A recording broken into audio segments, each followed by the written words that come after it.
السلام علیکم جی گلسامی، دیکھیے یہ بات بہت واضح ہے. یہ آپ دیکھیں سورہ بقرہ جہاں واقعہ آ رہا ہے کہ سلیمان علیہ السلام کا نام لے کر ان کی طرف سحر جو ہے وہ منسوخ کیا جاتا.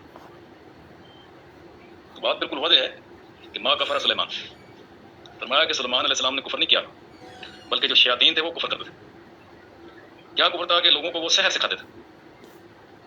تو یہ ایک شیطانی فعل ہے، اور ہر وہ فعل جو وسوساتی حد تک ہو، خیالی حد تک ہو، اسے شیطان کی طرف نسبت کر دیا جاتا ہے.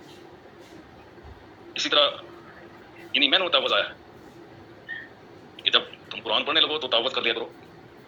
اور یہی تسلسل سورہ الحج میں جو ہے وہ بیان کیا گیا ہے کہ جب بھی کسی نبی پر وحی کی گئی ہے تو شیطان نے اس کے اندر ملاوٹ کرنے کی کوشش کی اور واضح محکمات کے ذریعے اس کا کوئی وہام جو ذہن میں ڈالا گیا ہے وہ ختم کر دیا جاتا ہے. بہت واضح بات اسی لیے کنفرم ہوتی ہے. تو یہ ہے وہ سسٹم، یہ ایک شیطانی فعل ہے، اور اس کا جو اثر ہے وہ قرآن میں اسی انداز سے بیان ہوا ہے جیسے موسیٰ علیہ السلام کا واقعہ کہ جب جادوگروں نے وہ رسیاں اور لاٹھیاں پھینکی تو وہ موسیٰ علیہ السلام کے خیال میں تخیل الیہ، ان کو لگا کہ وہ دوڑ رہی انہا تسعی، ان کے سحر کے زور سے. تو یہ تخیل میں انتشار کا نام سحر ہے. اس سے کوئی فعلی اثر نہیں ہوتا جس طرح شیطان کے وسوسات سے، کیونکہ وہ تو صبح شام ساتھ لگا ہوا ہے، ہر وقت لگا ہوا ہے. قرآن کے حکم کے مطابق اور وضاحت کے مطابق اس نے اجازت لی تھی اسی چیز کی، اور اس نے حلفاً یہ کہا کہ میں اس کے آگے سے بھی آؤں گا، پیچھے سے بھی آؤں گا، دائیں سے بھی بائیں سے بھی، اور بہت کم ہوں گے جو تیرے شکر گزار. یہ جتنی بھی شیطانی چیزیں ہیں ان سے تعوذ کیا گیا ہے. یہ کہنا جی ہے ہی نہیں تو ایسا ہی ہے جیسے کوئی ہے کہ شیطان بھی نہیں ہے. دکھاؤ جی یہ غیب کی چیز ہے، جس طرح قرآن میں جس حد تک آئی ہے اس کو مانا جائے گا، اس کا کوئی فعلی اثر نہیں ہے. باقی جو بابل میں دو فرشتوں کے ذریعے آزمایا گیا ہے، آزمائش کی گئی ہے بابل والوں کی، تو یہاں جو ماں جو ہے یہ نافیہ ہے، سحر انہوں نے لے کے سحر تو پہلے شیطانی تھا، وہ تو سحر کی طرح کا علم تھا آزمائش کے لیے، جو لوگوں کو وہ بتا دیتے تھے کہ ہم آزمائش.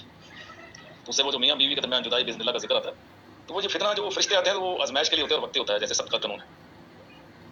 تو یہ بہت واضح باتیں ہیں. یہ مولوی ویسے چکر بازیاں کرتے رہتے ہیں، ان کو فہم قرآن اور حدیث کا ہے ہی نہیں. اللہ تعالیٰ نے بالکل واضح فرمایا جو دو صورتیں ہیں آخر میں، وہ موضتین ہیں. موضتین تعوذ کرنا، پناہ طلب کرنا اللہ کی، اس میں ہر قسم کے شر کا معاملہ ہے، اور اس میں وہ سحر کی قسم یہ ہے جو گرہ پر پھونکے مار گئے ومن شر النفاثات فی العقد. تو بہرحال اللہ رب العزت پر اعتماد اور توکل کی بات ہے.